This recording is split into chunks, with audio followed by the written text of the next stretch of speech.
are you doing? Nothing. I'm just going to clean the house. Oh. Nothing arrange and not tell them to. Okay. So, Bawoni office. Oh, fine. Great. Báwo dẹ̀ ní studio lẹ́nu? Dáadáa ni. Yàtọ̀ sí unusual drama tó tún ṣẹlẹ̀ látọ̀dọ̀ honorable mother. Sister Bimpe. Mo rí wọn gbà tán jáde wọn. Tó bá rí wọn ṣe pariwo mọ́ mi just because I rested by a car. Ṣé fẹ́ gbòòtọ̀ ọ̀rọ̀? Ẹni tó bá sọ pé nǹkan ò ṣe àǹtí yẹn, irọ́ ló ń pa àwọn ọ̀rọ̀ owó tọ́jú wọn ni o. Nǹkan ṣe wọ́n. She's just getting worse. I'm telling you. So what's up there? Gba ló wá padà kúrò ní library. Around 4:30. Mo gba bẹ̀ lọ church. Oh, ó padà make it to church. Good. Ṣé máa lọ fọ̀rọ̀ lẹ́gbàgbé ọ̀rọ̀? What's up with your research? Why they don't take this long? Kí ló ṣẹlẹ̀?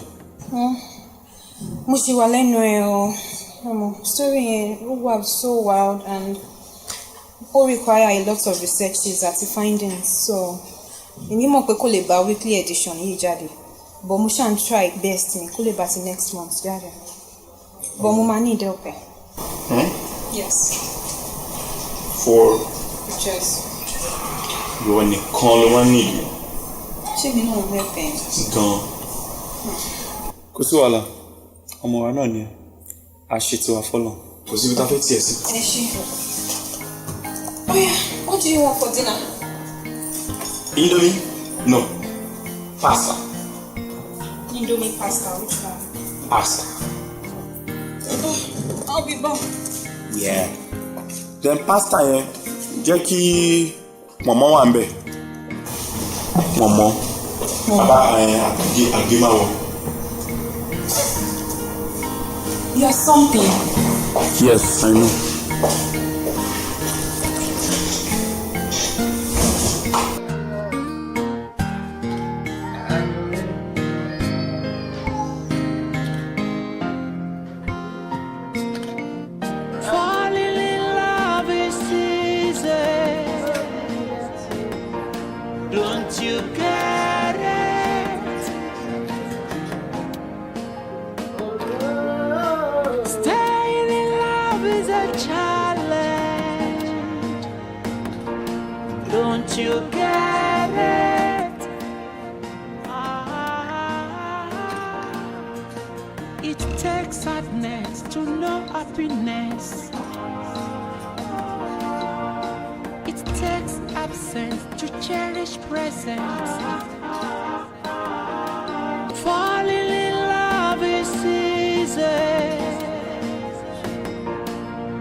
Bí mo ṣe fọwọ́ kan ò jack tẹ́yàn bá dẹ̀ jack bẹ́ẹ̀ nǹkan méjì ló máa ń ṣèyàn ìtìdá kò jẹ́ pé ó ti wà filled up then no need láti shed out weight àbí nǹkan tó wà nínú ara rẹ̀ rí mi after this lecture.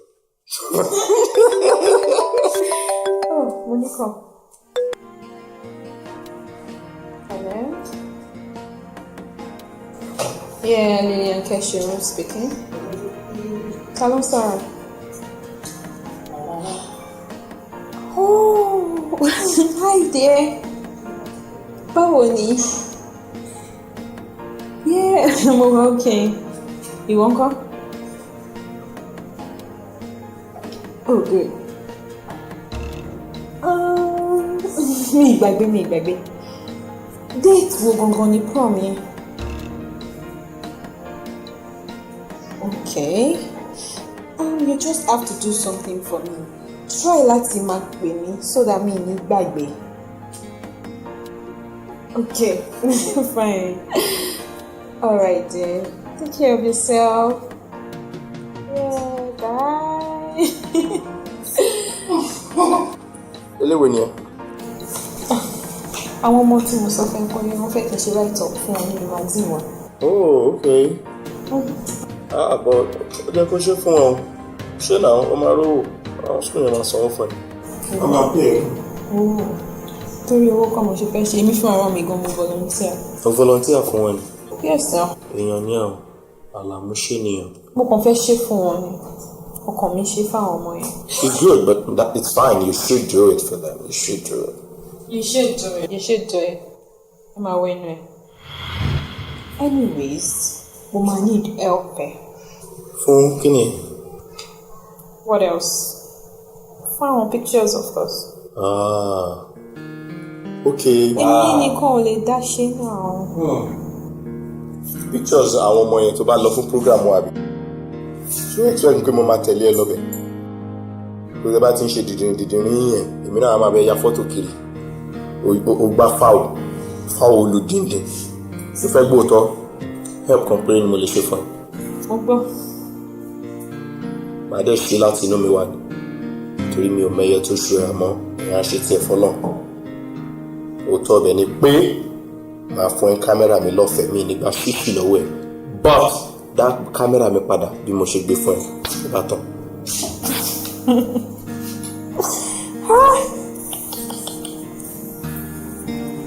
Mo ti gbọ́.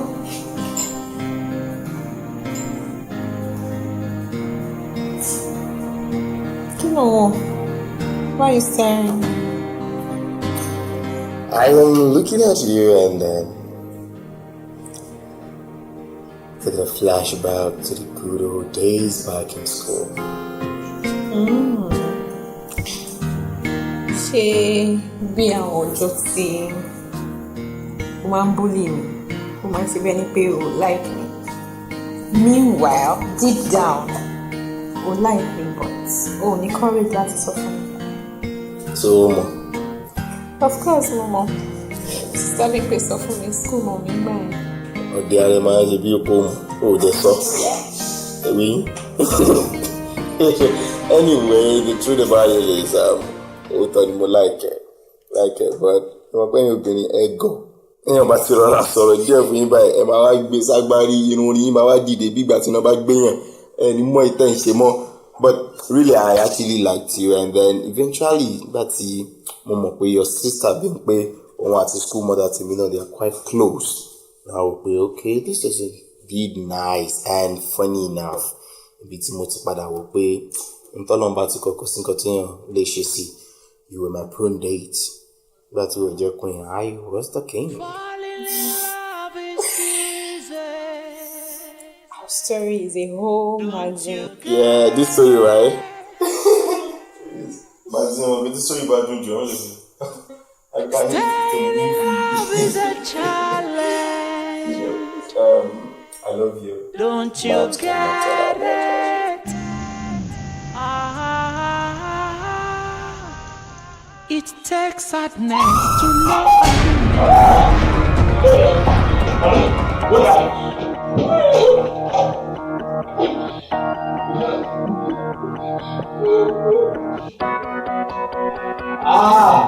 Oh no.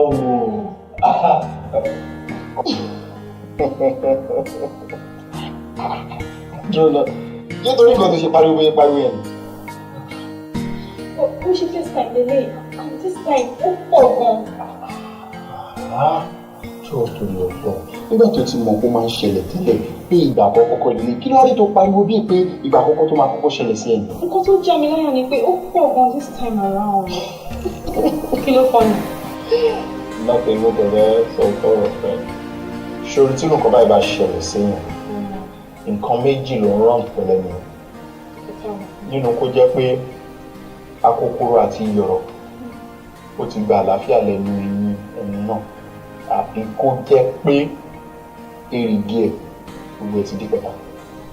Ṣé èèyàn máa kọ́ni fún ẹ bó ṣe dáa tó ìpè akókóró iyọ̀rọ̀? Ẹ má gbé. Mú búrọ́ọ̀ṣì aṣọ fọ́ni fẹ́jọ. Who is drunk? No, you have to be strong. Okay, bro. Okay, Mom. Just get out. Continue. But I wanna let you go, girl. Ó ti lọ ṣe ìwà tẹ̀kọ́. Kí ló kọ́ ẹ bẹ́ẹ̀? Ṣé àbá mi sọ?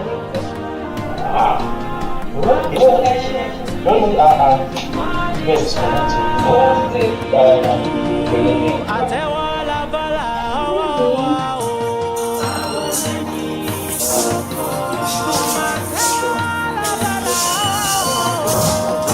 Come on, well, okay. I do go.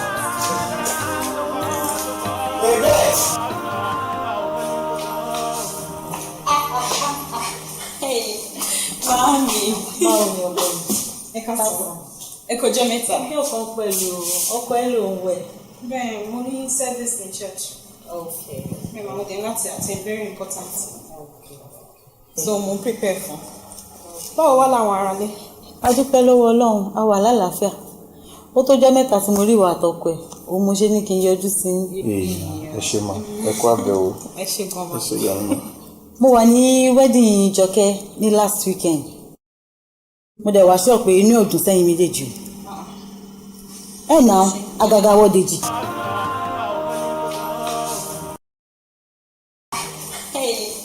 Mami. Báwo ni ọkọ mi? Ẹ ká sọ̀rọ̀. Ẹ kò jẹ́ mẹ́ta. Kí ọ̀kan pẹ̀lú ọkọ ẹ̀ ló ń wẹ̀. Bẹ́ẹ̀ mo ní service in church. Okay.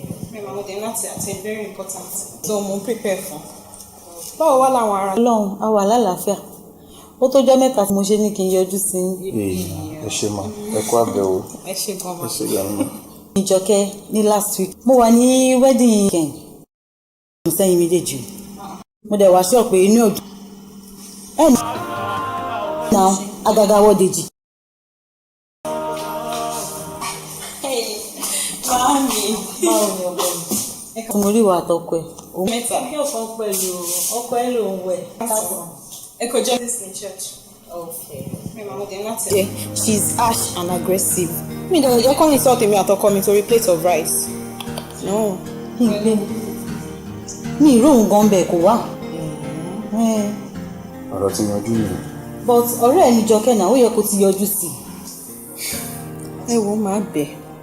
Kò rí ibi tì mí sí ó máa dáríjì mi náà ni. Ẹ wo màmí, ẹ jẹ́ kí n lọ prepare kí n má late for service mi. Lójú ńkọ́? Ẹ̀yin ò lọ church? Ṣé church? Any church. Not in this world. Yóò ní kí n kí church. Kí ni? Ṣé bá ṣe àwọn ọkọ̀ tí mo ṣe Ṣé tí mo mo parọ́ mọ́ ẹ? Mo ń bọ̀ màmí. Ó burú gbà yín o. Ẹ má dá lóyún kàtìkàtì ẹ̀ ti pọ̀ jù. Mo kàn fẹ́ àwọn iṣẹ́ tí mò ń edit tí mi ò bá ṣe tán àwọn oníṣẹ́ tí mi láwọn máa fi ṣe àwọn ọ̀nà. I thank God for giving me the man of my dreams. Ọkùnrin tí mo ti gbàdúrà sọ́lọ́run pé mo fẹ́ gẹ́gẹ́ bí ọkọ lọ́lọ́run fún mi and I am very happy about it. I am glad you are my man. I am glad too. I jẹ́ pé ó ṣe ń ṣe ó ṣe ń ṣe mí. Ìyá ẹgbẹ́ mi gangan lọ́lọ́run fún mi. You're beautiful, caring, dúró tì mí nígbà ìṣòro, ìgbà tó dá àti ìgbà tí ó dá. Thank you for making me happy, man. Thank you too. Falling in love is easy. Don't you get it?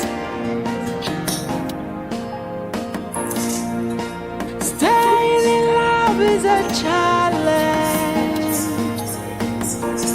Don't you get it? Kí ló ṣẹlẹ̀? Àti already parí service kẹ́ tó dé. Ṣé kò sí?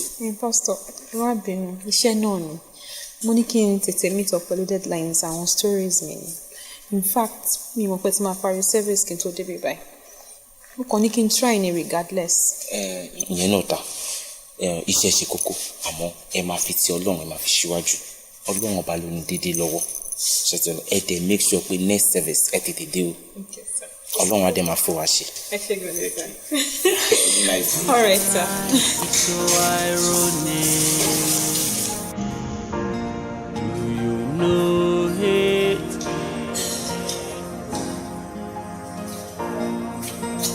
We don't always get what we want every single time.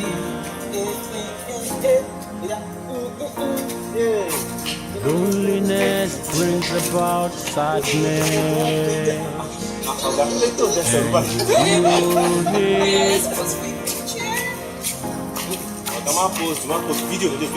So you have to let go of what should happen. You have to learn to live with what is happening.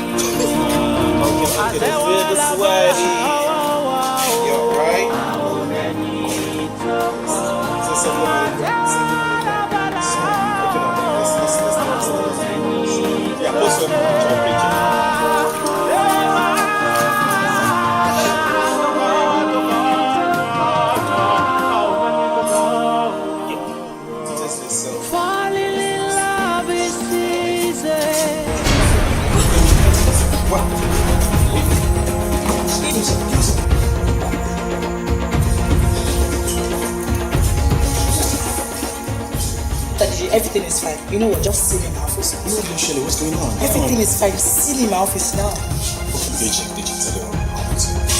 Okay.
Next episode magazine wajade. Yes, just don't worry about it. Emi fúnra mi ni máa gbé. Yeah. She'll get about 2 months on. Oh, okay then. What's the problem? Yeah. I know. Yeah, listen to me for anything. I've been very sick, but I'm getting better.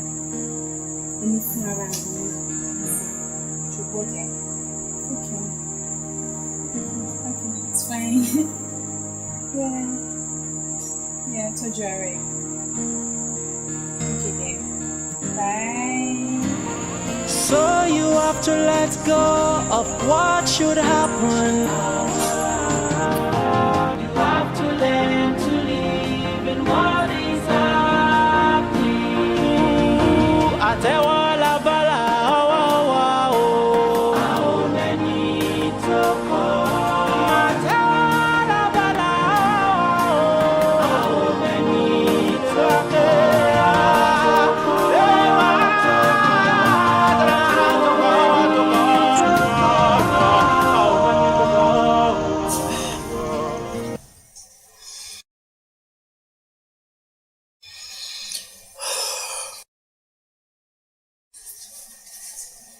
Jọkẹ́, kí ló ṣẹlẹ̀?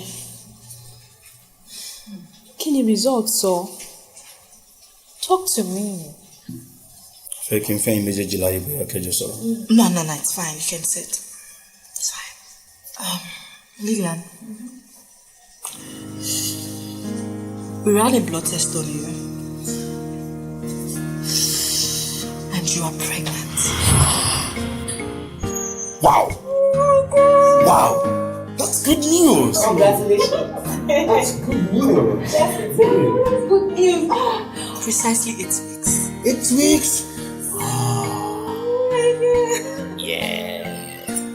Gonna be a father. Jọkẹ́, ó lè ti dẹ́rù bà mí. Ó lè kọ́kọ́ dákẹ́ lọ́rùn gbọ́dọ̀. Really? Happy! Oh my God, I'm so happy. I'm pregnant. Thank you so much. Lillian, I'm sorry.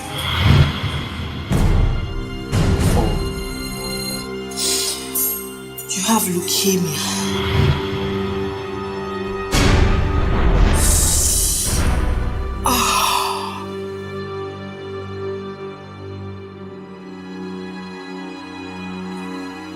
Cancer?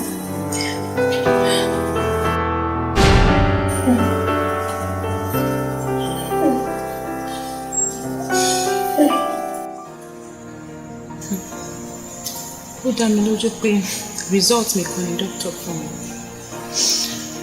I mean,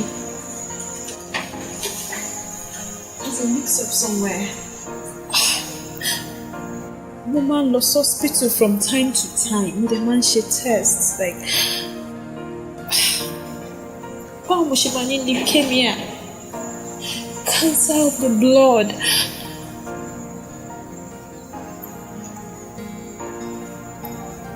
Baby, don't tell me you believe that I have cancer. Of course not. Of course not. Oh, Lenny. Oh, ni. Oh, possibly there is a mix-up somewhere.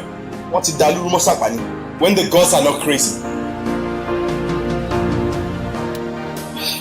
Baby, come on. Don't say that. Oh, ṣe mí ní favor kan. Dìde. Cheer up. Lọ sínú bath. Take a cold bath. Come back here and let me put you to bed. Rise.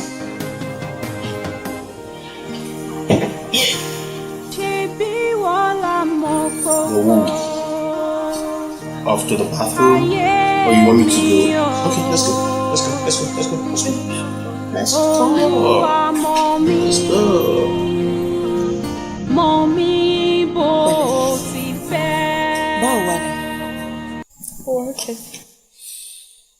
Lillian, mi ò kí ń rí ẹ ní hospital mọ́. Especially now that you need to come more often.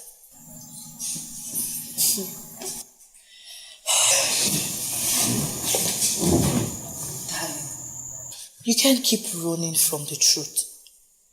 You are my friend. What you're doing to yourself is dangerous, especially with your prognosis of leukemia, blood cancer.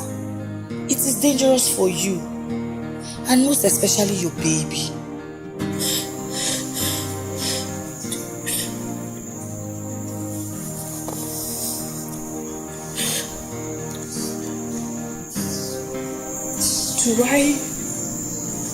Do I really have cancer?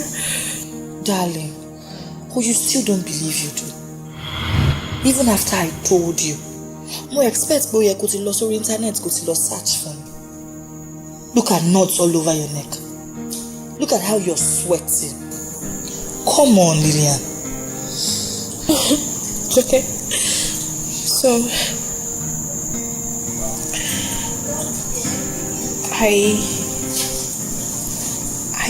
I have cancer.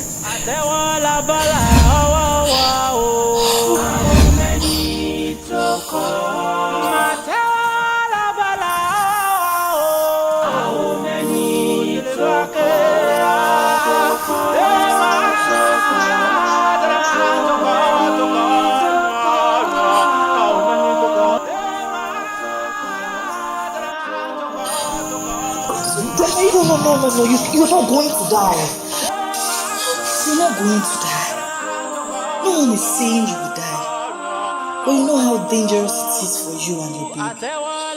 And in fact, the baby might not have cancer because you don't share the same blood.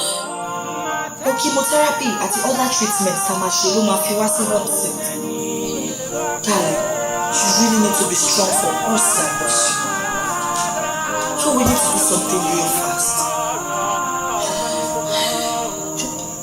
So you have to let go of what should happen. Yes, you do. But we are going to treat it. That's why I said we need to really act fast before it gets worse. Just be strong for us and loves you. Everyone loves you. You really need to stay strong.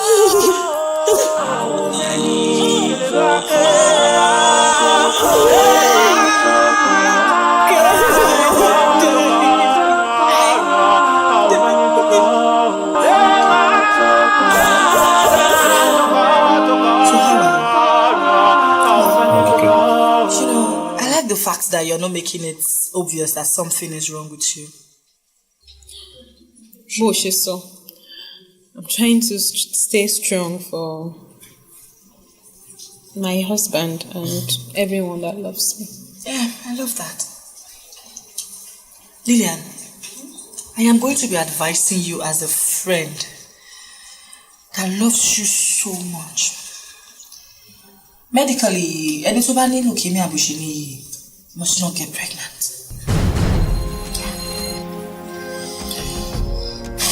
So at this point, we will have to flush your pregnancy so that we can concentrate on your treatment. Yeah, that's fine. Save my wife. No. Joke. Yes.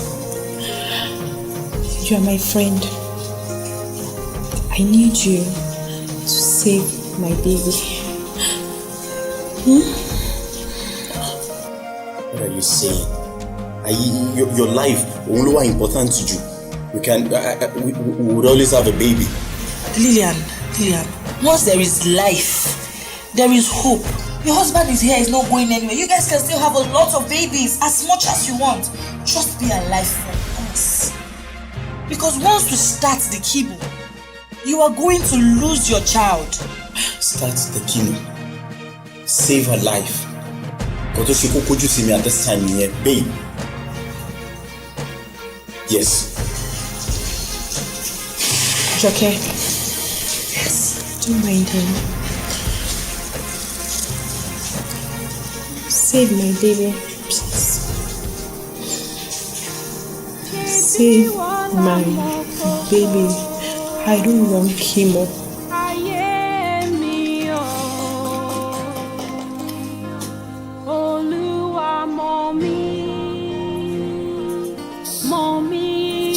Save your life first.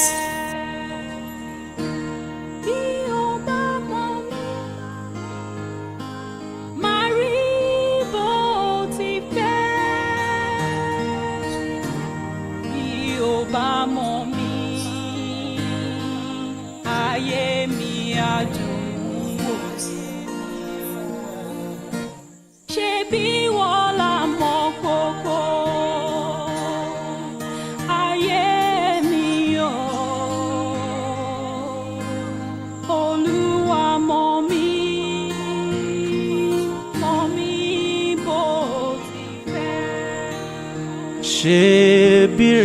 la mọ̀ kókó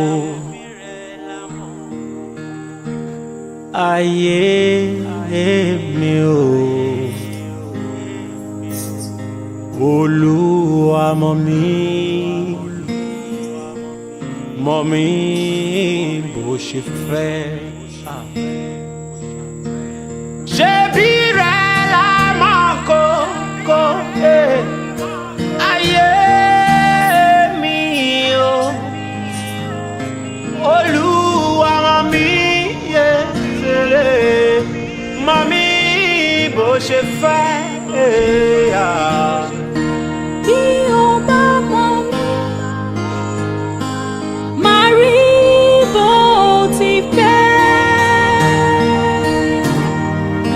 ò bá mọ̀ mí ayé mi á dùn wò. Ayé mi á dùn wò. Kéré. Ṣé bí wọ́n là mọ̀ kókó ayé mi o. Olúwa mọ̀ mí bó fẹ́. Kéré mọ̀ mí bó o ṣe fẹ́. Lord, please help me. Káyé mi ó gbàtúmọ̀ ìrẹ́ láyé mi yẹ o. Ṣé bí ẹ la mọ̀ kókó yeye ayé mi o. Kí ló tún ṣe táìmì tó ti sọ? I'm searching through the internet so that I tell you, keep focus on you. Research wo ló ṣe? All you do these days ni kò ṣáà máa search phone ẹ àbí kò máa search laptop nípa cancer. Tó o bá ṣe yẹn náà, o kàn máa wà moody ni láàrin ilé, wàá máa ronú. I don't need all this. I don't like this. You're making me feel hopeless. You don't have to. All I am doing is just to focus on how you would be fine. Nǹkan tí mo ṣe ni ẹ̀gbọ́n ṣe pé mo ṣe kankan tó bad. I'm just. You don't have to do that. Jọkẹ́ ń ṣiṣẹ́. Mo dẹ̀ ń ṣe everything tó ní kí n ṣe.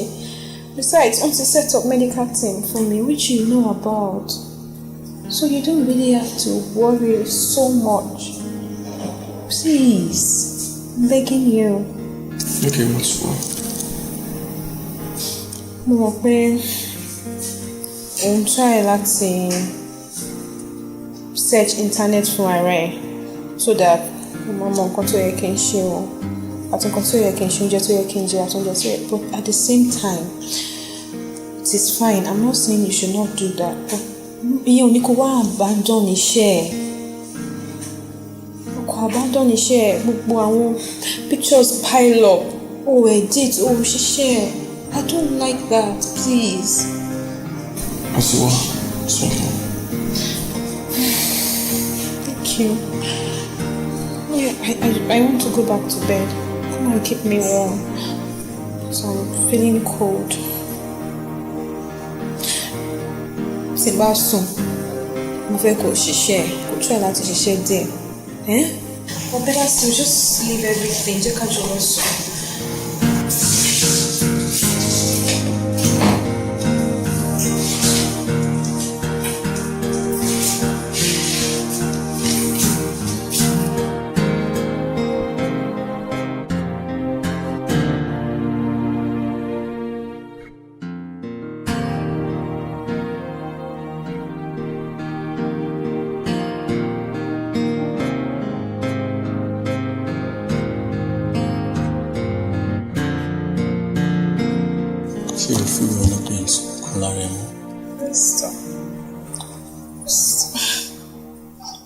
Slight headache àti constipation, but baby don't.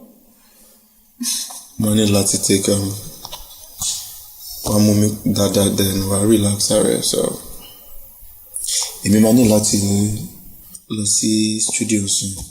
Pascal pè mí ó ní èrò pọ̀ tó ń dúró dè mí ní studio so mi ò lè fẹ́ pẹ́ ń bẹ̀ rárá kí n sáré lọ kí n lè tètè padà so that I can. Why?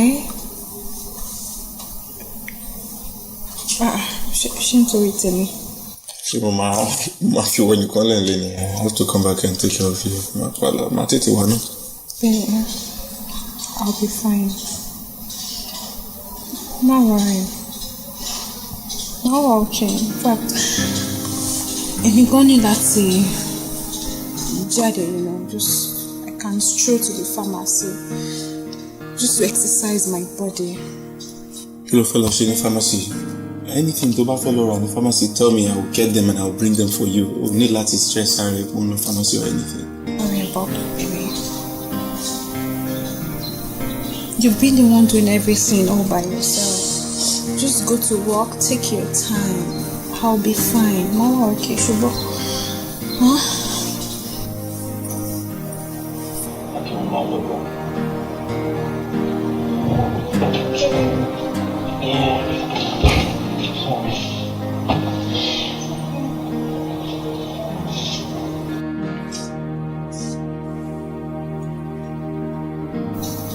Baby, are you okay? Kilo Shana, share everything alright. Baby.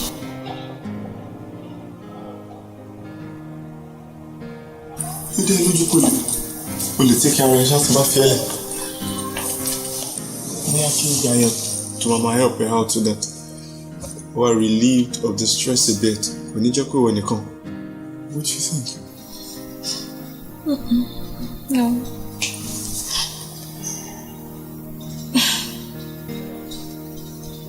You're enough for me. Ìwọ ló ti ń dá ṣe gbogbo iṣẹ́ mi lé látọjọ́. In fact, you are surprised that you could all by yourself without my help.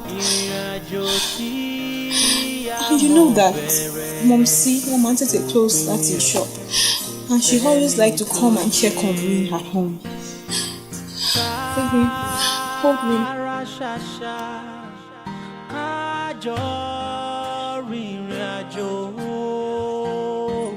Ìfẹ́ mi tara ṣaṣa, arìnrìn àjò tí kò lópin. Olólùfẹ́ mi kàlédé máa dé là, ẹ máa òye kàlé máa ṣẹ́yẹ máa kéye sáà máa. Mo ní ìfẹ́.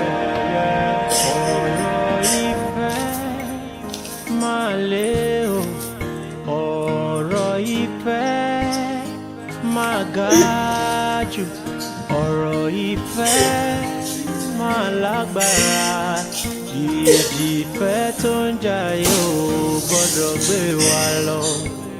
Olólùfẹ́ mi jájọ dúró ṣinṣin. Èmi nìkan ò lè mí kùkùté lóko. Jẹ́ ká dúró nínú ìfẹ́ kan. Àdánwò ìfẹ́ ló délẹ̀ yìí o, ìjì ìfẹ́ tó ń jà yìí kó má ṣe gbé mi àṣẹ lọ. Olólùfẹ́ mi jájọ dúró ṣinṣin.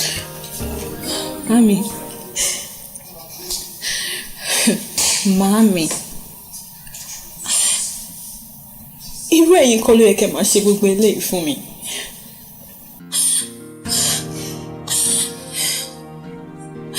Mami, kò yẹ kó jẹ́ yìí. Ẹ wò bẹ́ ṣe ń sunkún wájú mi. Báwo lè ṣe fẹ́ kémi gan ní hope? Bí mo máa survive? Mami.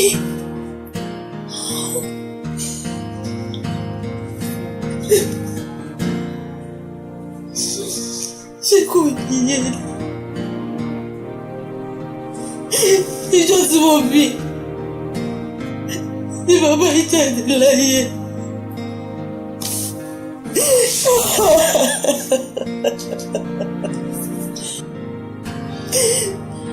Mo bímọ tó lọ pé mo sì bímọ. Ọjọ́ mi ló bò tó lọ ṣàgbákò ikú nínú fuel explosion tó ṣẹlẹ̀ lọ́jọ́ yẹn. Mo bara jẹ́. Mo gbàládùra pé kí Ọlọ́run sọ èdè ọ̀rẹ́ mi kalẹ̀. Kò bá wá jẹ́ mi lélẹ̀ máa ṣẹlẹ̀ sí. Tani mo ṣe? Tani mo ṣe tí ó lè dárí ṣe mi?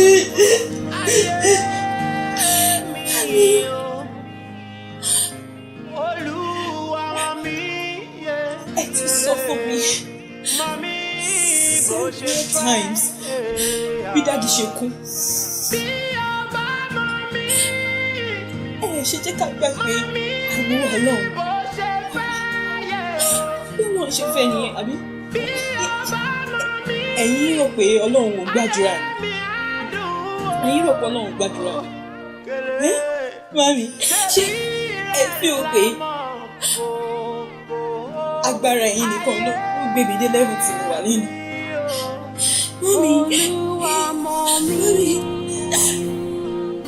Mommy, want me to survive this. Mommy, you have to pray. Mommy, you have to pray. Jerry, this particular outlook of leukemia. Only our new medicines to improve the outlook. So, mommy, all I need from you is your prayers, mommy. You need to pray. Especially more important to me, July, my husband and my babies, so I can survive to take care of both of them. To be honest, mommy, me don't need Bubele. I don't need all this from you. I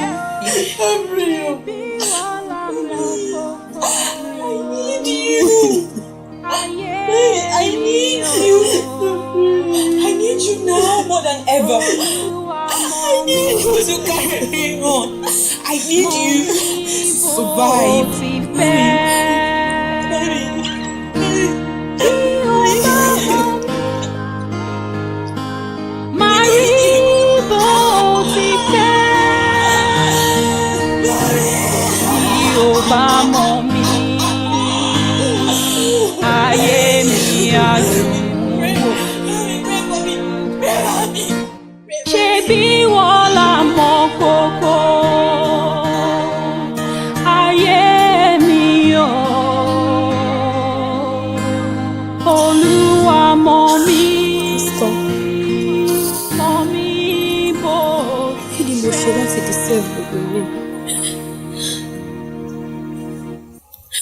She making some offering me.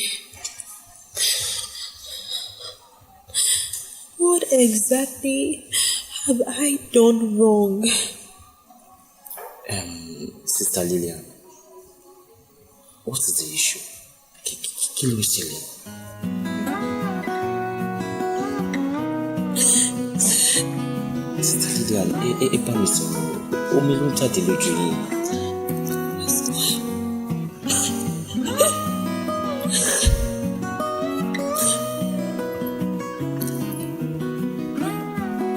Jesus Christ.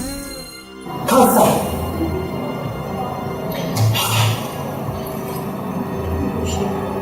Kí ló yẹ kí n ṣe tí mi kì í ṣe?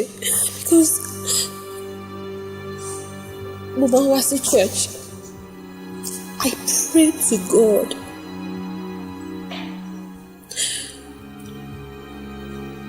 I come to church every time I'm supposed to. Mo máa ń make sure pé mi miss any service. I do everything I can, even in my home, at work, anywhere. So what exactly can you share? Sister Lydia, calm down. Calm down. Sherry, kò sẹ́ni tó yẹ kó ní cancer. Kò sẹ́ni tó ní cancer yẹ. Kò sẹ́ni tí cancer tó sí. Nobody deserves to have cancer. Àmọ́ Sherry, bí Ọlọ́run ṣe máa ṣiṣẹ́. Ó bá ṣe yóò wù ní. Ọba tí a lè bí. Tó ṣe wọn ló ṣe ṣiṣẹ́.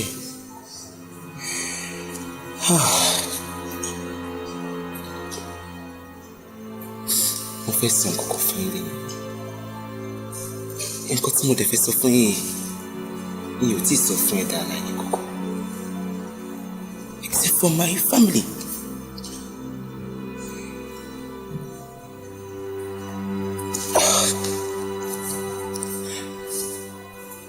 Ìkan nínú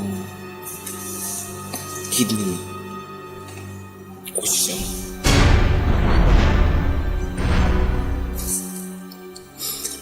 Ẹyọ kan tó tún kù is weak. Because àwọn doctor sọ pé iṣẹ́ tó ṣe ti pọ̀ jù. Òun nìkan ló kù tó ń ṣe iṣẹ́, so it's weak. According to nǹkan táwọn doctors sọ gan, I have limited time to use. But here I am.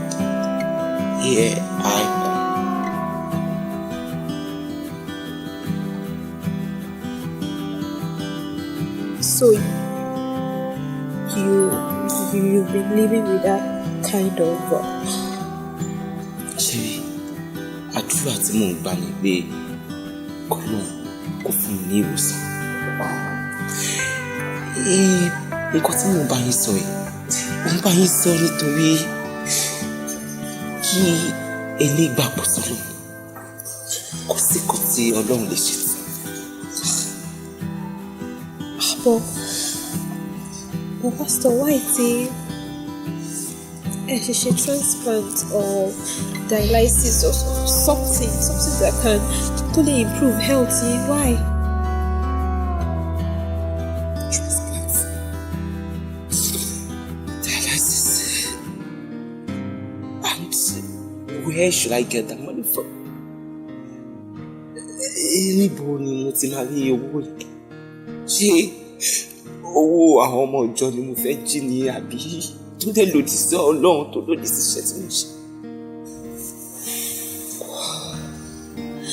Mo mọ̀ pé tí a bá ṣì bá àwọn ará ìjọ sọ̀rọ̀, àwọn èèyàn wà nínú ṣọ́ọ̀ṣì ètò ẹ̀pẹ́ wọ́n ní owó ju bí irú àwa yìí ṣe lówó lọ, and I'm sure they might be ready to help.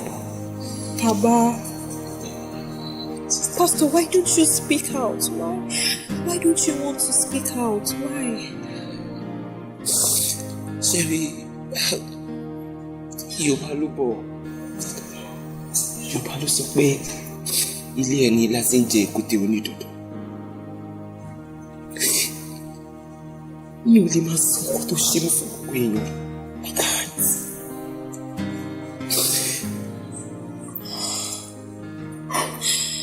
Èmi ò tiẹ̀ mọ̀ pé ẹ̀ ń gbójú irú nǹkan báyìí, mo tún wá ń disturb yín pẹ̀lú ìṣòro tèmi.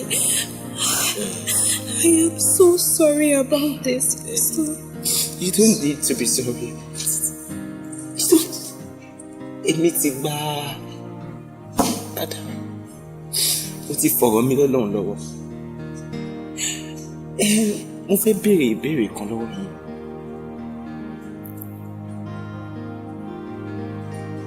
Ṣé nígbàgbọ́ sí? Ẹ dẹ̀ gbàgbọ́ pé Ọlọ́run ni ọba tó ń pani. Òun náà lọ́ba tó ń jí ni.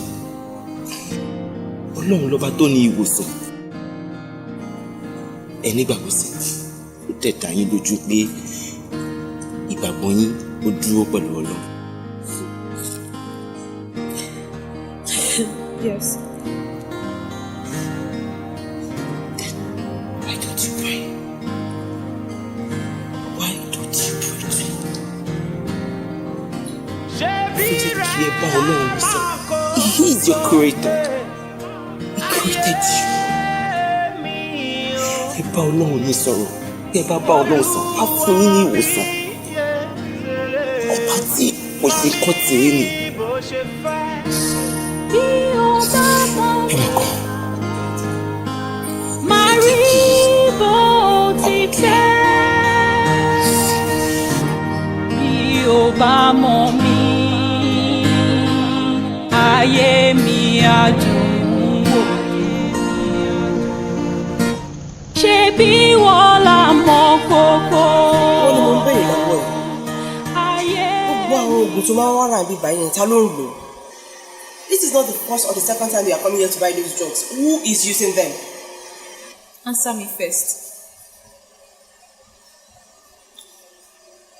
Why did you shut everyone out of your life?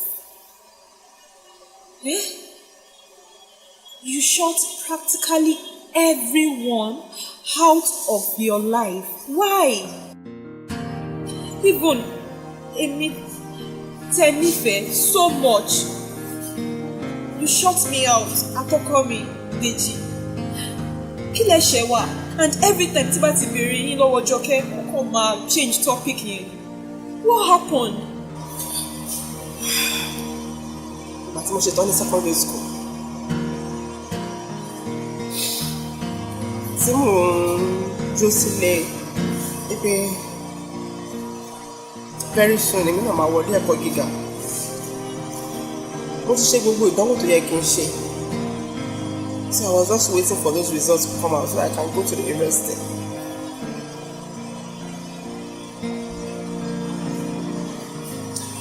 On this day, phone mi kàn ríngì ni. Láti máa wojú ọjọ́ dájú mi. Wọ́n ní kí n bá wọn mú mi wá sí yàrá wọn. Mi ò rò pé ẹ̀mejì. Ó dìde. Ó dẹ̀ mú mi lọ bá wọn.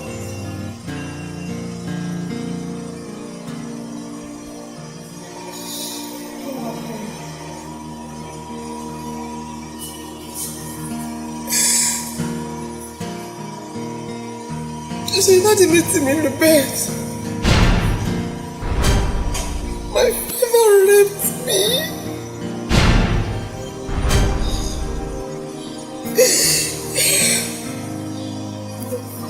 I felt hurt.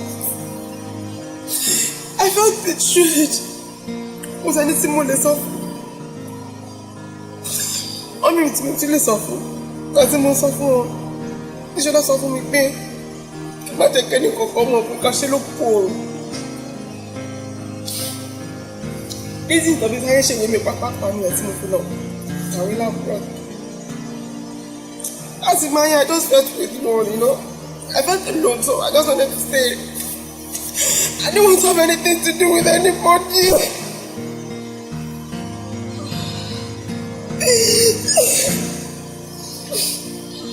Oh my God. Your dad? Mom, I didn't know. I had no idea. They saw for me. I couldn't tell anybody. I could not.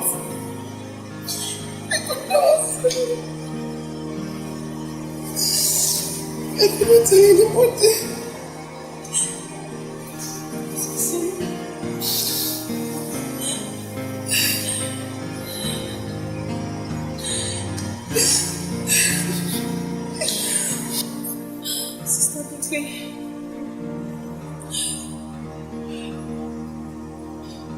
I have leukemia, blood cancer. What? How? Why? I don't get it. I don't know. That explains it. You know, the drugs, the bruises. But they notice women sweat unnecessarily. My goodness, I'm so sorry, baby. It takes sadness to know happiness.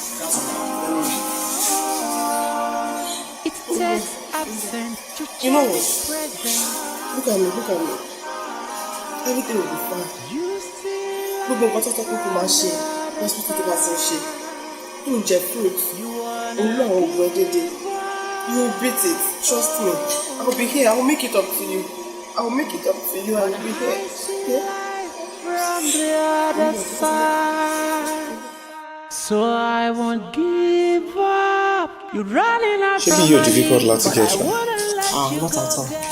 The description was very straightforward, so it was easy for me. Thank you for coming along. Viviana.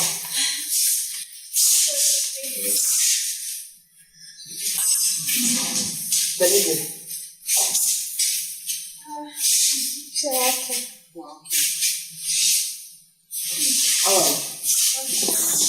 Are you sure?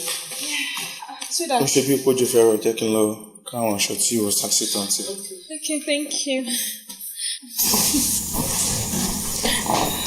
Standing there. Look at you. Baby, mo fẹ́ sọ fún ẹ pé anytime tí ó bá dàbí pọ́kọ́ ẹ̀ sílé àbí kí ẹ tó bá ní láti take break tí wọ́n dẹ̀ ní ìdèyàn I'm always a phone call away. You just call me and I'll be here in a jiffy. Adebimpe, thank you so much. Ni mo bínú mi ṣe dùn tó ń pẹ́ wá bí báyìí ni. Adebimpe, I am really happy about this. Mo ti miss you, but thank you so much. Thank you. I really missed you. Miss you too. Okay, let me get you something. Oh no, not bother. I'm fine. I insist. Okay. Mine insist. Bele. Are you sure you're fine? Okay. Bele. Yeah, okay. Really, I could for me today. Bele there. Are you sure it's okay?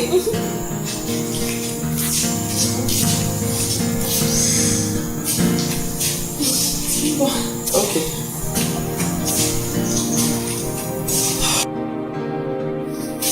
Bele.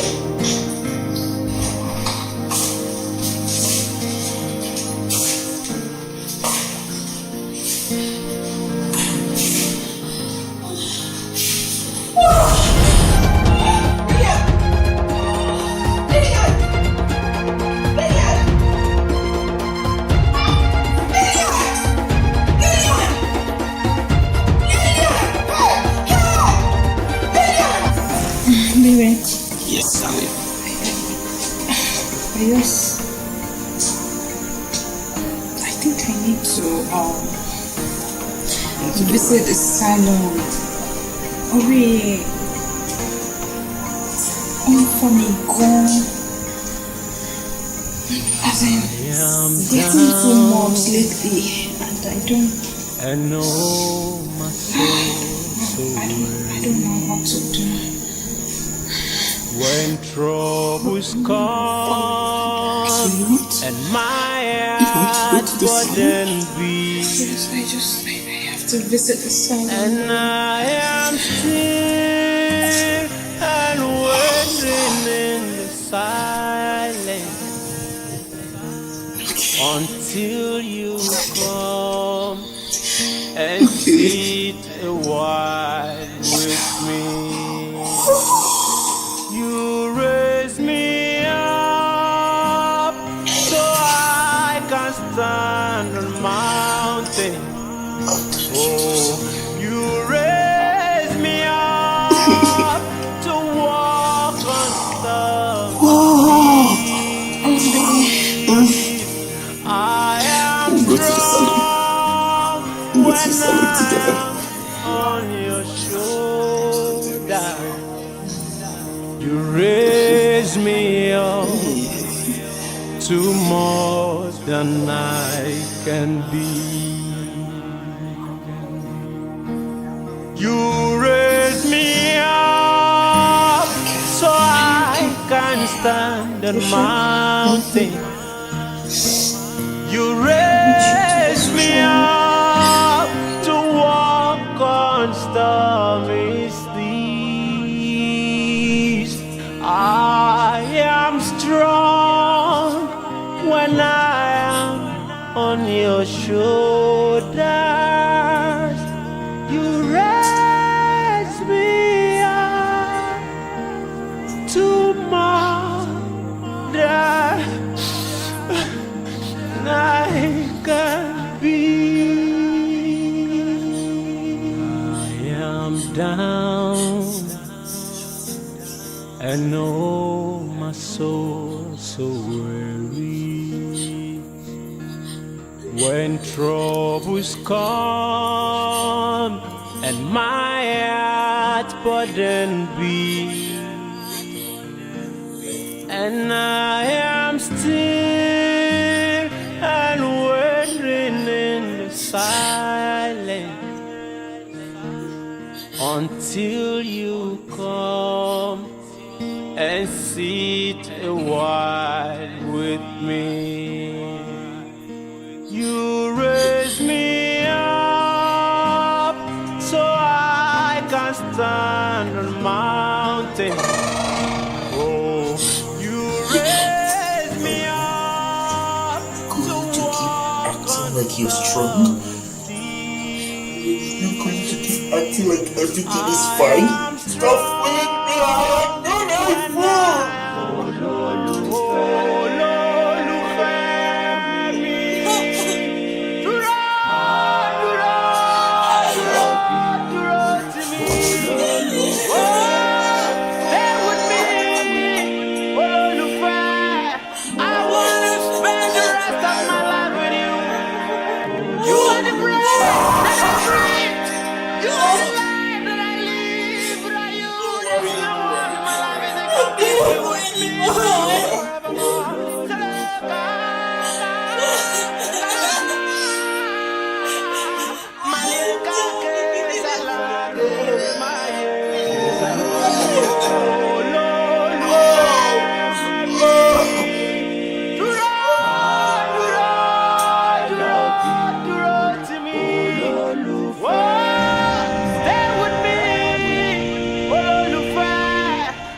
Okay.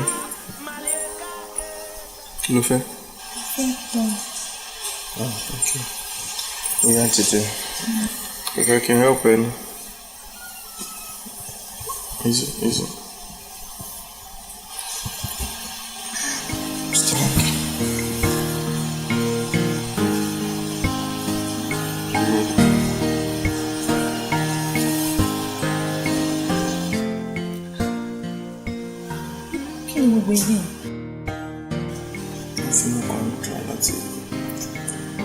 Láti ṣe kí ni torí Ọlọ́run. Kọ́ update ara mi pẹ̀lú àwọn kọ̀ọ̀kan. Nípa kí ni Déjì?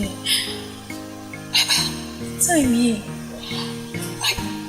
fún try láti bánú mi jẹ àbí kí ni? Mo ò fèsì iṣẹ́ látọjọ́ ẹ̀. This is all you do all day. Wọ́n máa search internet. What are you trying to do? Déjì. Oh, Monu mi jara. Haba. I don't mean any harm. I'm going to try lots of it. You don't have to try anything. Just. My laptop no there. Just. Put it there. It's all the uncle. Don't money, man. Tomo. I need to come on. Okay. Sleep. Ẹ má fọ̀rọ̀ ìfẹ́ ṣeré, ọ̀rọ̀ ìfẹ́ lágbára, ìrìnàjò tí a mọ̀ bẹ̀rẹ̀, òpin ẹ̀ kò sẹ́ni tó yé. Tààrà ṣàṣà kájọ rìnrìnàjò ìfẹ́ mi tààrà ṣàṣà ká rìnrìnàjò tí kò lópin. Deji, Èmi lọmọ bí ẹ. Bro, stop doing this to yourself. Kí ni nǹkan tuntun rò? This very situation you're in right now, I have been freaking there before. And it was the same you that talked me out of it. Ká sọ pé sickness tó jẹ́ pé a máa sọ pé kí ó ní cause àbò ní root. A máa ní pé kí ni ìdí tó fi ṣẹlẹ̀ àbí nǹkan báyìí ló ṣẹlẹ̀ tẹ́nìyàn fi ní. In the case of my fiancé, it was too late. There was no treatment. Kò sí nǹkan tó bá mọ́. And we lost her. And you stood by me. Now it's my time. I mean, let's even thank God now. Jẹ́ ká dúpẹ́ f'Ọlọ́run now. So, kí ni ìdí tí mo fi ní dúpẹ́? Because the Lillian, what if it dictates? What if it need medical amen. Don't walk with me. So the only thing you can be doing right now, bro, is to pray. You here. She's pregnant and I'm scared.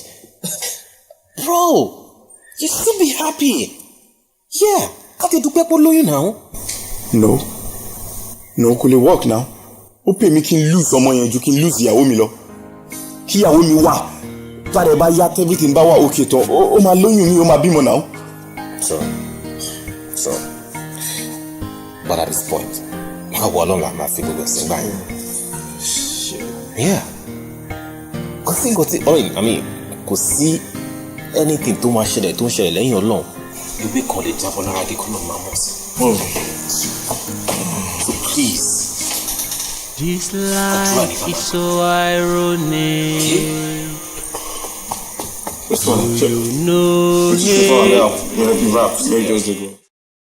We don't always get what we want every single time.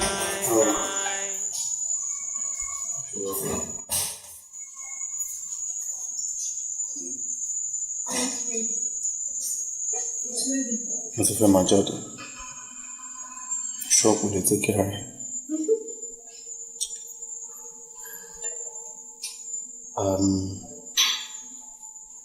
Mo ń jáde nítorí ó fẹ́ kí n jáde ni. Mo ṣe pé ó wọ́n mi láti jáde. Wọ́n bá fi dídá mi. I am just going to sit in my house and that's what you're from. Mo ń tó lọ insist pé kí n jáde. So I'm trying to listen to you.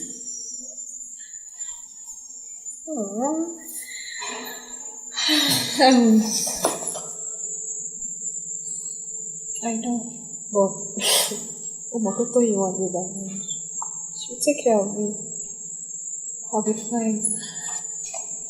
I just want you to concentrate on work. Sugar, so you might touch me, and I'll be fine.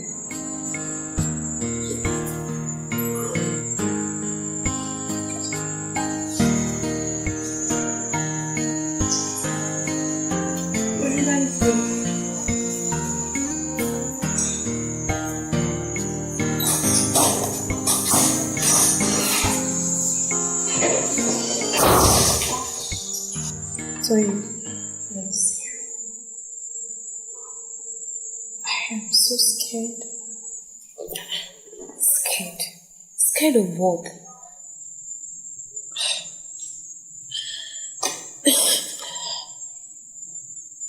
What if just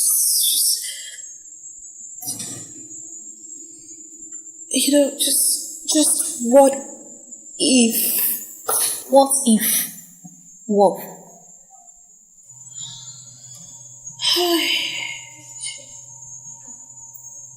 Tell me, what's it what?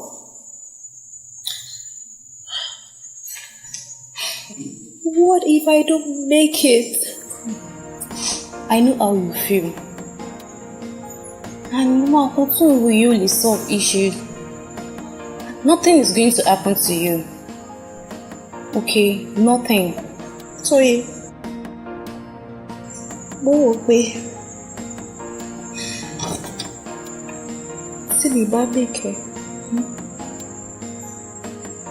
My husband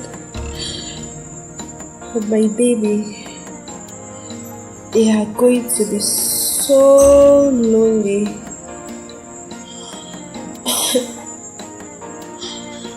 Already, I can feel it.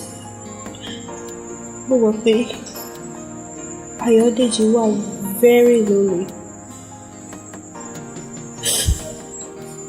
He's so lonely. He doesn't do any other thing. Go searching for cancer. Go searching for leukemia. Go concentrate on research. He doesn't even want to go to work unless I force him. Anything other than look after me. But honestly, I don't want that. Eventual liability. I want to be the one to look after him. not the other way round.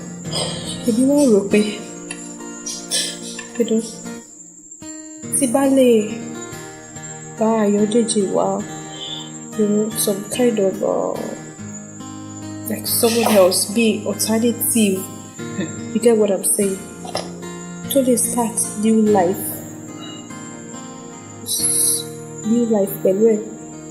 so that I can know that my baby and my husband are safe and please before I'm gone.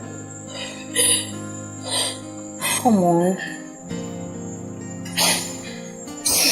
We should not repeat another girl who must solve issue. Nothing is going to happen to you, and I know your husband loves you so much. Could tell you ever compare. So matter ever at all, nothing is going to happen to you. Just take it easy, okay? My husband is so lonely. I can't share it, but she won't share it. Tell it. We don't crack jokes. We don't play. We don't have fun. We don't go out. We don't. He is fine. Nothing is wrong with him. She won't know Jade Loy, and I'm very sure he's not going to take it. So just come off it. Don't think it again. Don't even go there.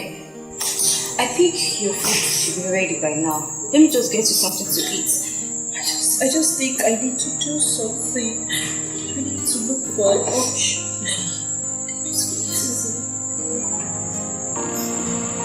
So you have to let go of what should happen. Start to dance to live in what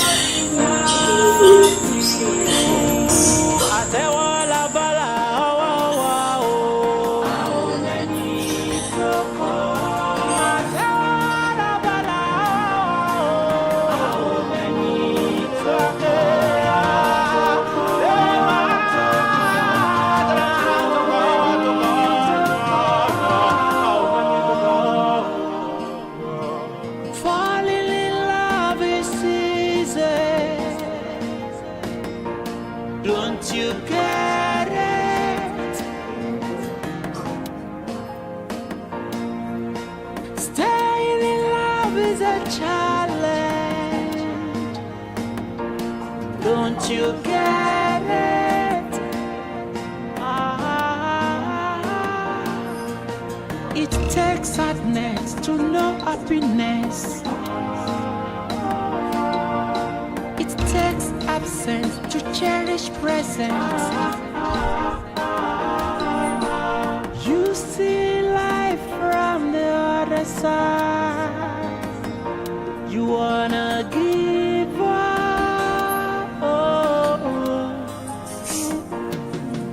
But I see life from the other side. Yes, ma'am. Yes, ma'am.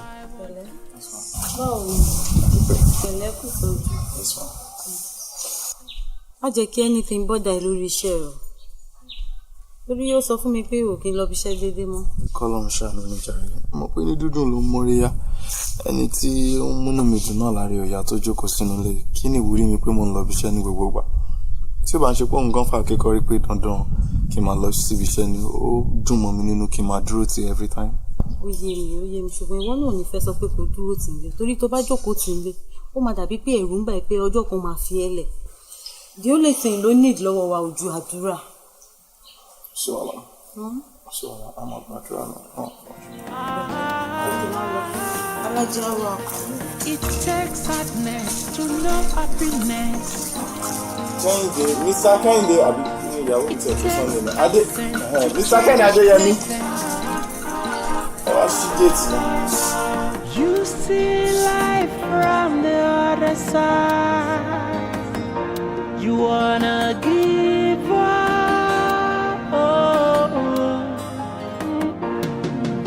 But I see life from the other side. So I That's no problem.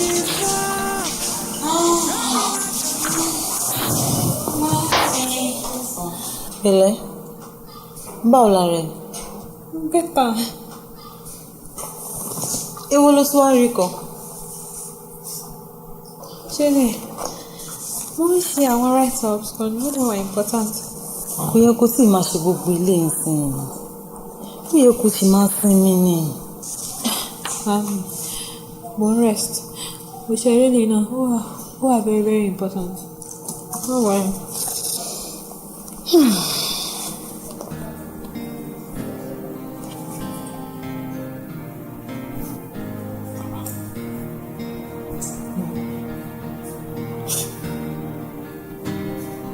Don't give me that look. I'll be fine. I'll be fine. Anyway, oúnjẹ tí mo fi sílẹ̀ lánàá ṣó jẹ́. Oúnjẹ? Oh, yeah. Mo sọ fún yín kan síbi pé màá wá síbi by from time to time. Bẹ́ẹ̀ ṣe lọ lánàá náà làwọn náà dé. Mo jẹ́. Ó dẹ̀ lọ gbogbo ògùn tó yẹ kí n lọ. Ọlọ́run nìkan ló lè bá mi dúpẹ́ lọ́wọ́ ẹ̀. Ó kò máa ń dùn mí pé each time tí bá wá síbi mi kì í bá. Ọlọ́run àbá yín dúpẹ́ lọ́wọ́. Kò sí wàhálà. Jẹ́ ń lọ sí kitchen kí n bá lọ ṣe oúnjẹ tó máa jẹ.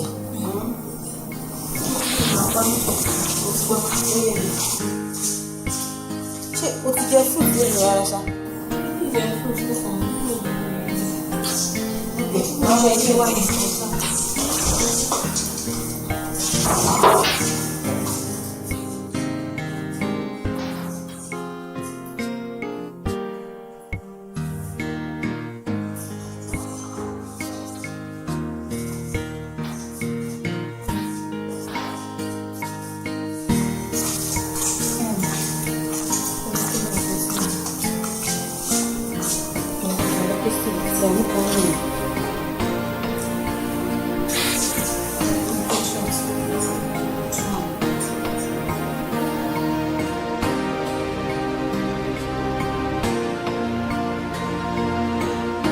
Have you ever been in a relationship?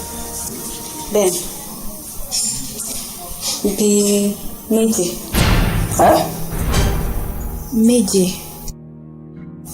Ẹ jọ̀ọ́, kí ni èjì? Ẹ fẹ́ mọ èjì? I'm 22. Ó dá mi lójú pé ẹ̀mọ lójú tẹ̀fẹ̀ àbúrò ẹ̀. Bẹ́ẹ̀ni, a ti sọ yín lórí fóònù. Ẹlẹ́wọ̀n wáyà ò fún ẹ̀gbọ́n yín. He said he's been finding it hard to get one. Problem kan ṣe tí mo ní ṣé ó wà lọ́wọ́ ẹ̀ tó máa tọ́jú mi dáadáa. Owó ní kókó ẹ̀yin náà rí mi látòkè délẹ̀. Of course. Wọ́n lè tọ́jú mi. Ẹ má worry, we'll get back to you. Ẹ bá mi to the next person.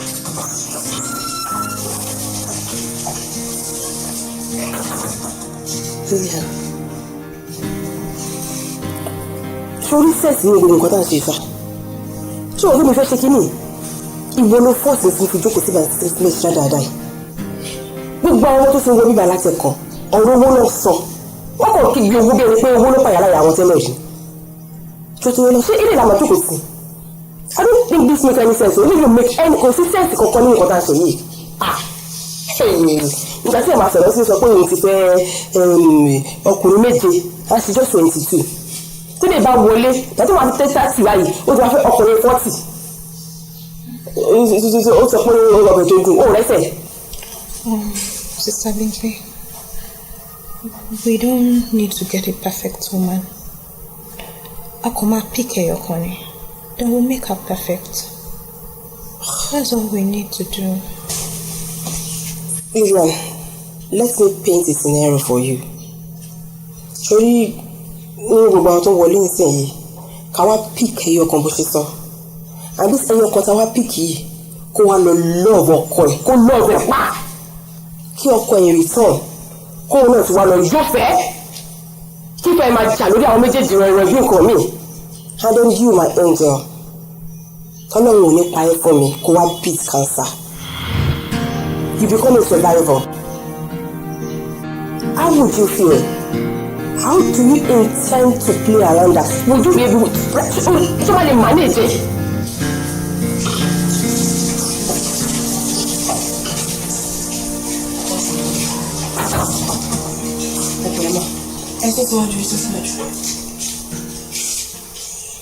Introduce ara yín.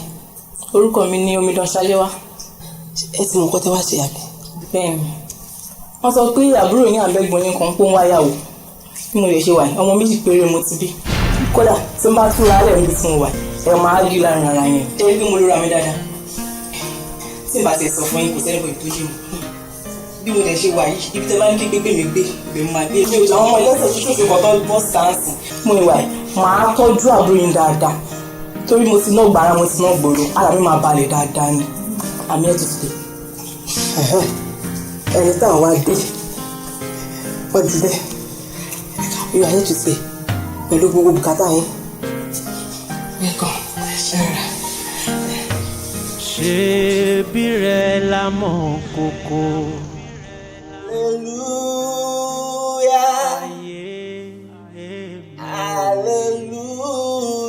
Hallelujah. Olúwa mọ̀ mí.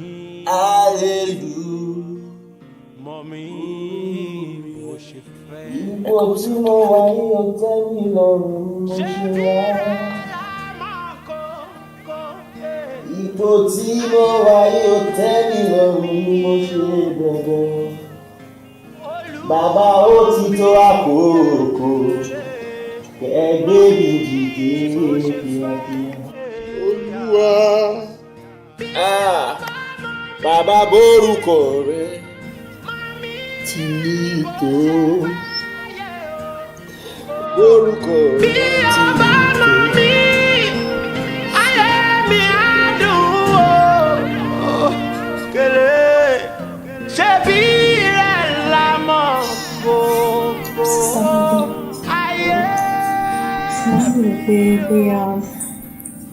Ká pé the other girl yẹn padà. I mean Lola. No. Eléyìí tó ní pé our family will need financial assistance. Maybe we can start by helping her. Because with the look of things, ó dàbí ẹni pé òun nìkan ni options ta ni. Lillian, you are trying to create problem for him already. O ti máa wá bùkátà fún. Orí ẹ̀ tó ní àgbàná lára already. Wọ́n fẹ́ gbé fọ́kọ ẹ̀. Let us say àwọn òbá ẹ̀. Wọ́n gbé scam ní gẹ̀ẹ́ ẹ̀kọ́. What if she is doing this just to get money from you guys? Oh, they're running now. See, you are the only one that can love your husband the way he needs to be loved. Someone when you come to my love story, I need you like you. I know the both of you like I know the back of my palm. And I'm saying it to you that only you, Lydia, can love Deji the way he needs to be loved. So don't get it twisted. Anyways, are you still going to your doctor's today? When did you get back with the car? Okay. A minute last run along. That's far as pharmacy. There's no bother. It's okay. I remember. Oh, okay. See you later. Make sure you be fine.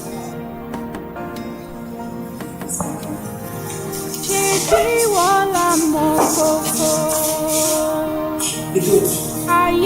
I'll think about it. Think about it, yeah? Olúwa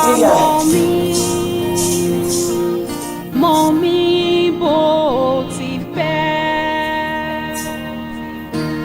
Bí o bá mọ̀ mí, máa rí bó ti fẹ́. Bí o bá mọ̀ mí, ayé mi á dùn.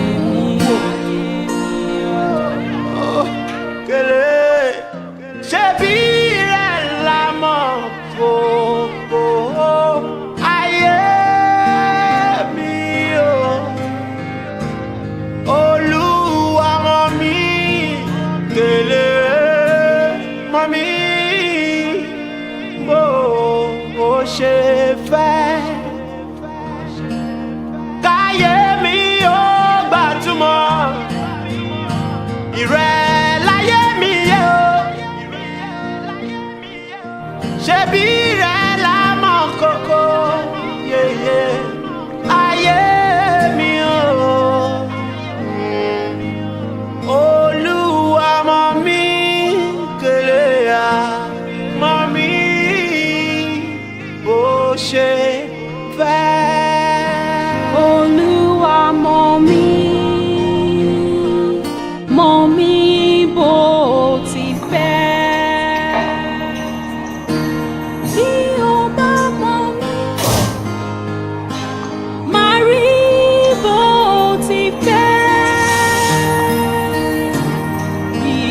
bá mọ̀ mí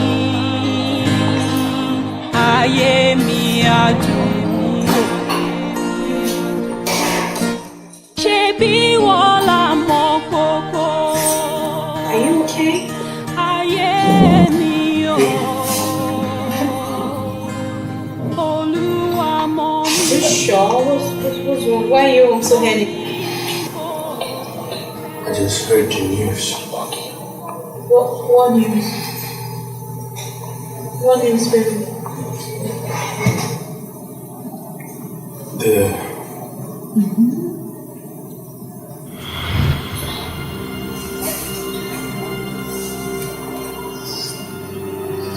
pastor is dead.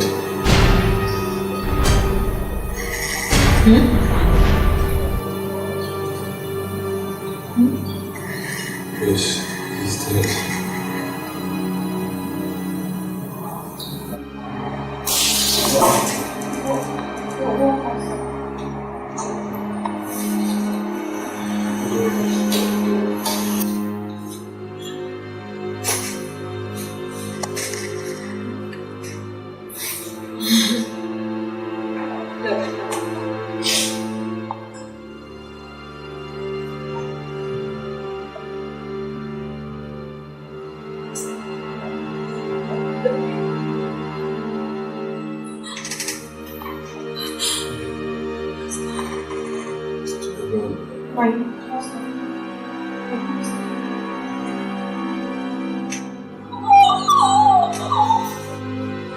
So you have to let go of what should happen. You have to learn to live in what is happening. Àtẹ́wọ́ labala ọwọ́ àwọn mẹ́ni tó kọ́. Àtẹ́wọ́ labala àwọn mẹ́ni tó kọ́.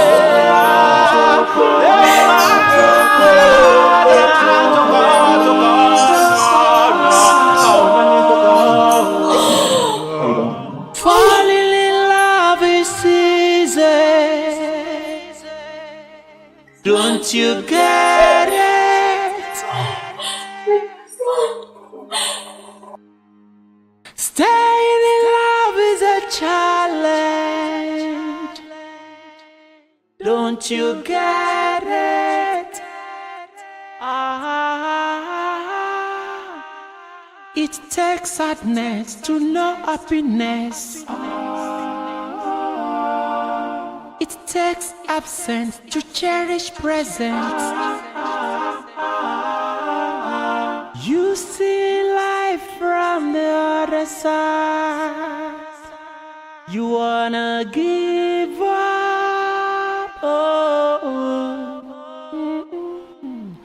But I see life from the other side. So I won't give up. You're running out from my league, but I wouldn't let you go, girl. So you have to let go of what should happen.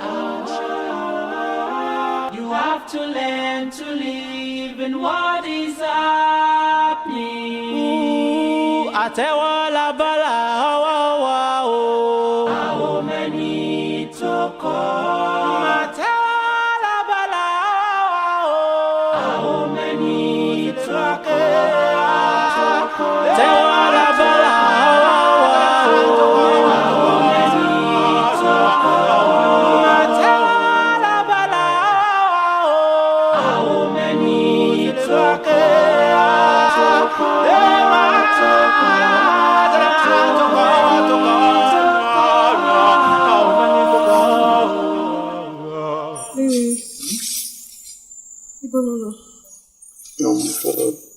Return to you. Fellow basic kitchen. Fílẹ̀ síbi ni máa packet bá dọ́là. Máa bọ̀ wá sùn.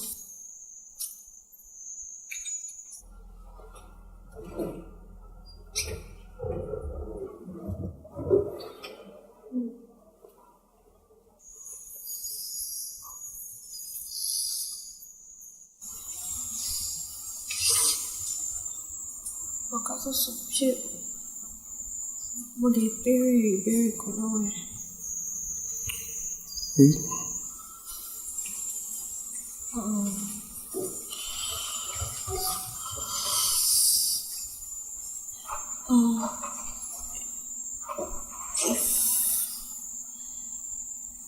If I don't make it,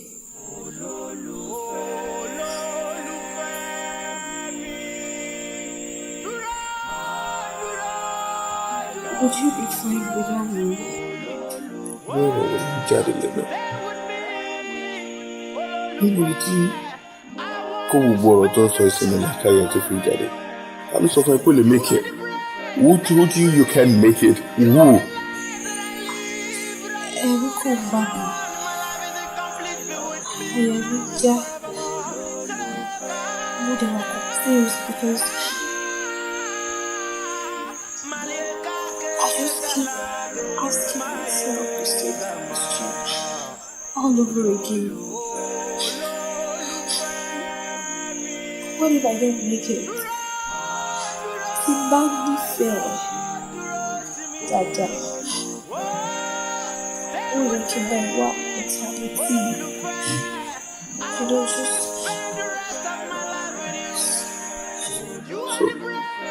in case. In case of what? So you're giving up already? You're giving up? No. Not giving up, but I wear a Pascal, for example.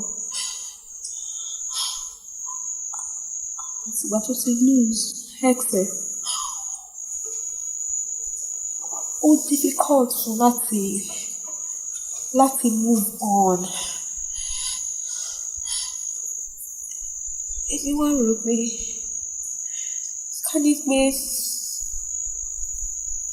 ex Pascal ní chance tí mi ní sìn bóyá láì Pascal ni wà so meaningless. Baby,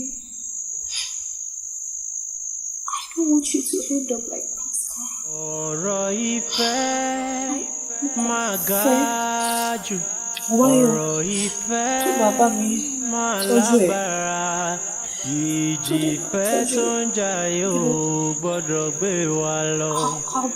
Olólùfẹ́ mi jájọ́ dúró ṣinṣin. Èmi nìkan lè mí kùkùté lóko. Jẹ́ ká dúró nínú ìfẹ́ kan. Àdánwò ìfẹ́ ló délẹ̀ yìí o. Ìjì ìfẹ́ tó ń jà yìí kó má ṣe gbé mi àti ẹ lọ. Olólùfẹ́ mi jájọ́ dúró ṣinṣin. Olólùfẹ́ mi dúró tì mí. Stay with me, olólùfẹ́. I wanna spend the rest of my life with you. You are the breath that I breathe. You are the life that I live. Without you, there's no one. My life is incomplete. Be with me now and forevermore.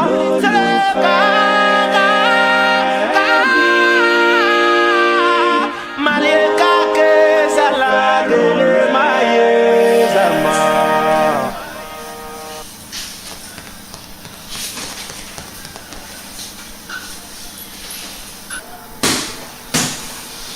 What is happening? Unity, Sister Bumpe ò gbé call. I'm trying to reach her. Mo ní láti kó àwọn drugs here so that I can leave. She won't be coming today. What? Nígbà tó mọ̀ pé òun ò ní wá kí ló dé tí kò ti sọ tẹ́lẹ̀ kí n ti wá alternative, really? Not that. Then what?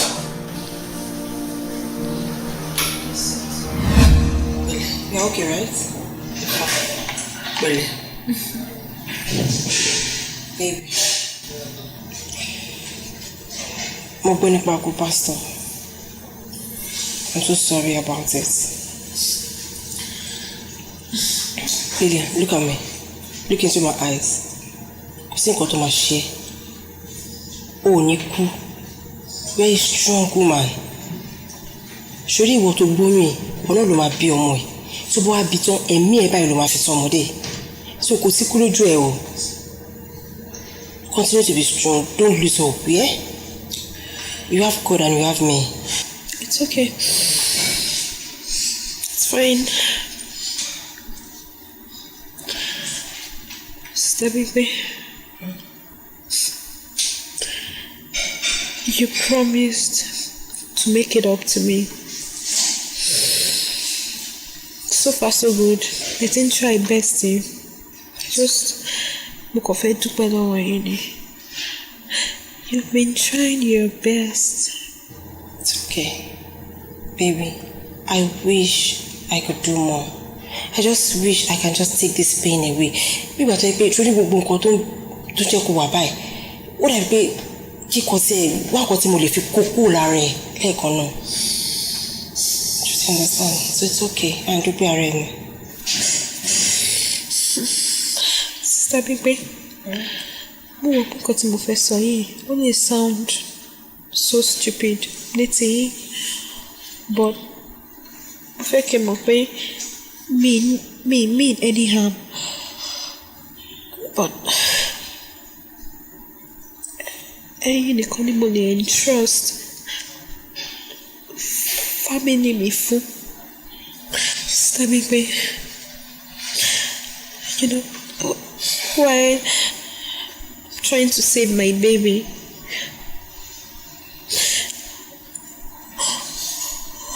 only mo ṣe refuse chemo.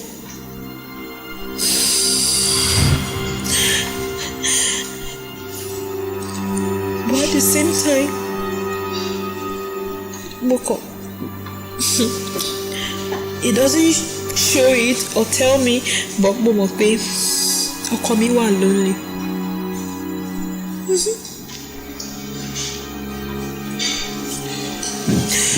Ayodeji wà lonely.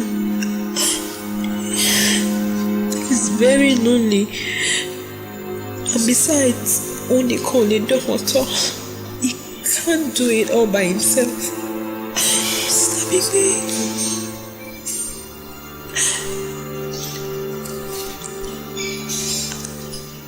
I need you.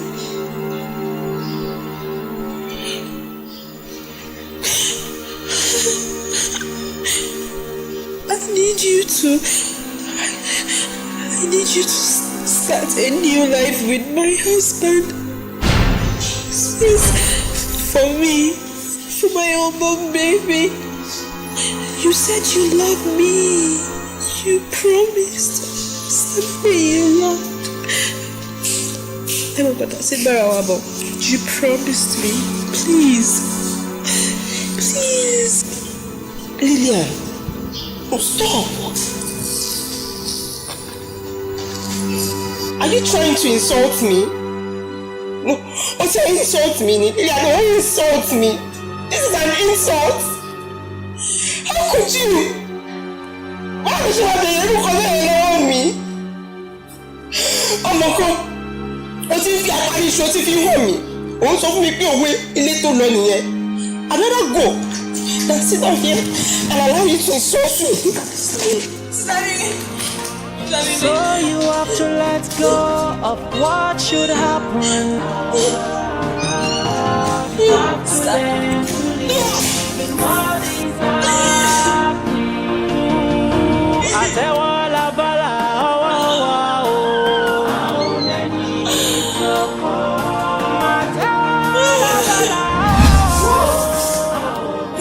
Rubbish. Are you trying to hook me up or something? Eh? Take off be on the last shit here.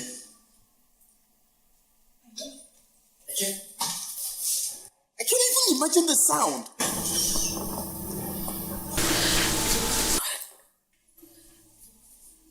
I need you to understand why I'm doing this. I'm doing this for us. For you, for me. I don't know why you're doing this.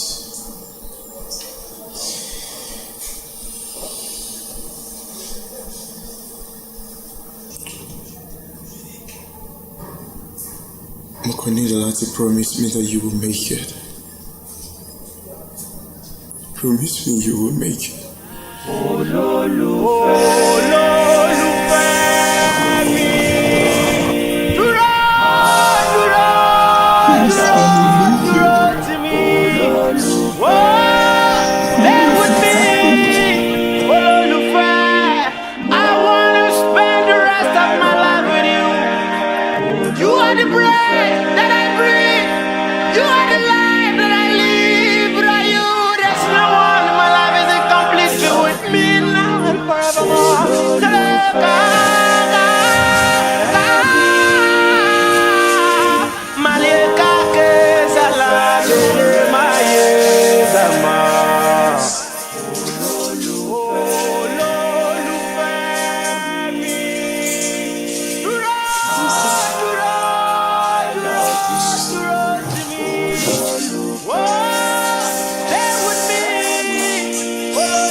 You know, I couldn't just bear leaving you alone.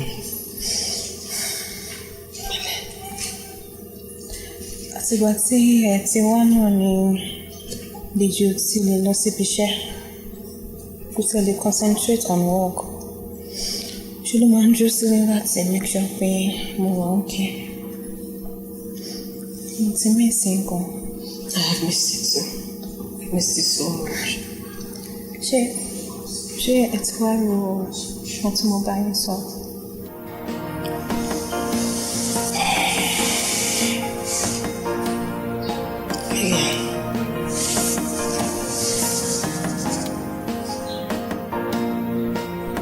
Láti ẹ̀ sọ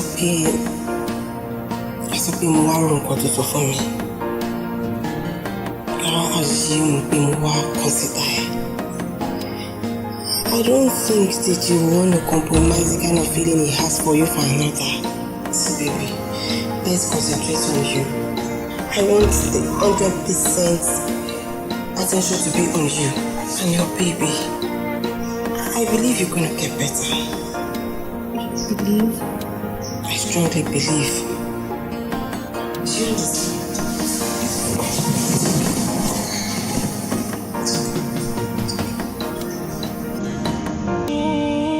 Àtẹ́wọ́ labala ọwọ́ wa o. Àwọn mẹ́ni tó kọ́. Àtẹ́wọ́ labala ọwọ́ wa o. Àwọn mẹ́ni tó kọ́.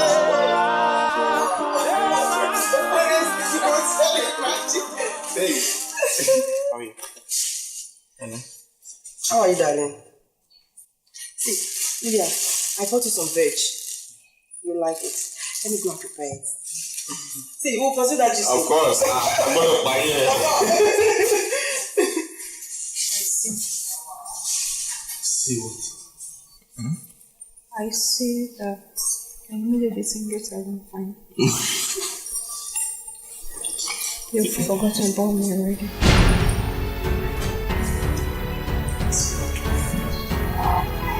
What's good?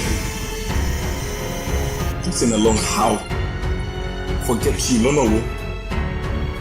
Sherry, you won't go to the Lenosha. Can you see?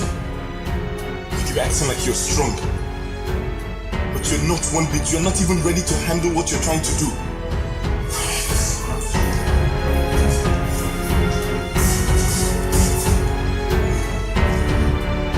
Fine, you can't go to one ball alone, you won't budget. I'm going to pay you by loan, but when they decide that for me, that's all. Nothing more, nothing less.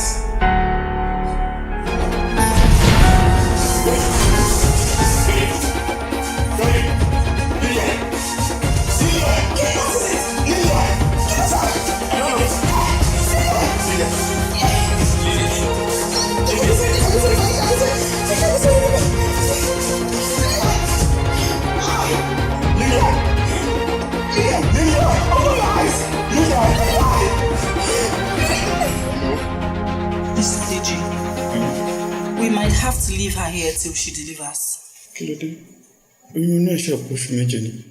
Yes, I know. Most of the babies from cancer patients are usually premature. And again, you are waiting real mirror already. So we need to save the baby because it is dangerous. Save the baby. Save my woman. You okay with that?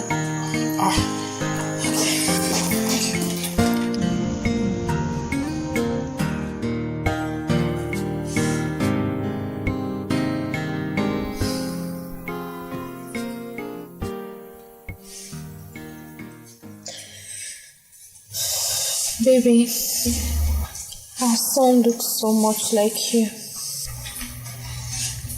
Yeah. Moses, return to Bumpe Oyebade.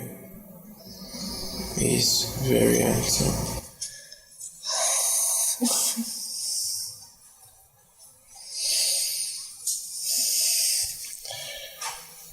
I wish I could fulfill my promise to you. So stay by your side. That have been the best I had ever had.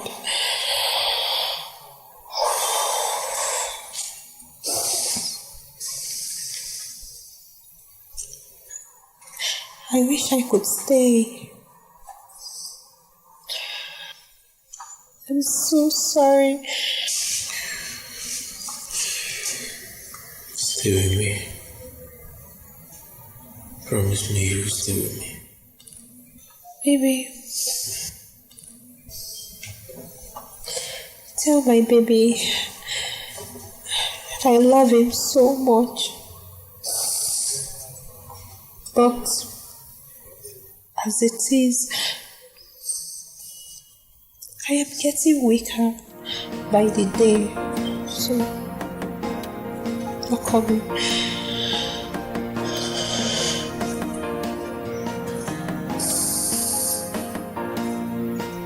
I need you to permit me to go. I can't take this anymore. I need to leave. Please, baby. Sweetheart, I'll make you feel like a mother. I'll make you feel like a man with that one. Everything's gonna be fine.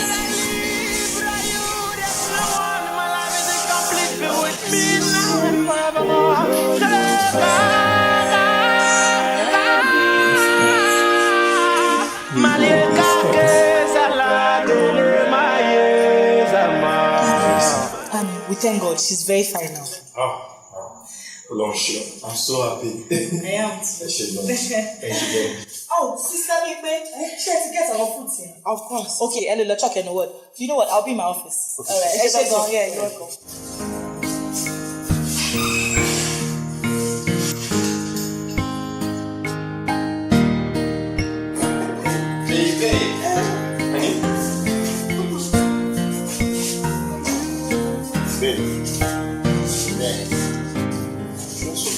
Sleeping Beauty. Because she's tired. Baby. You're so beautiful. Babe.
down, and oh, my soul so weary.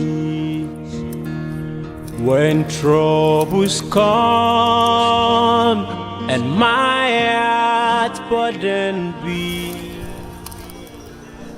Today makes it 5 years that you left me. I want to let you know how much I love you and how much I miss you. Until you come, I'm sure our baby also miss you. Ó máa ń dùn mí lójoojúmọ́ pé kò experience irú ìfẹ́ tó ń wù ẹ́ kó fi hàn ọmọ náà gẹ́gẹ́ bí ìyá ẹ̀. But I just want to let you know that pé dáadáa lèmi àtọmọ wa and we are doing just fine. I'm sorry. Things didn't work the way you wanted it to between me and your sister Bumpe. So, mo decide láti jẹ́ kó máa lọ. Kó lọ bá ọkùnrin tó lè rí ìfẹ́ lọ́dọ̀ ẹ̀. I'm sorry about that. But for me, èmi àtọmọ ẹ̀ we're doing so fine. And I miss you every day of my life. All the time. It is what it is. This day, 0707, would always be a day to remember. I love you, baby. I'll always love you.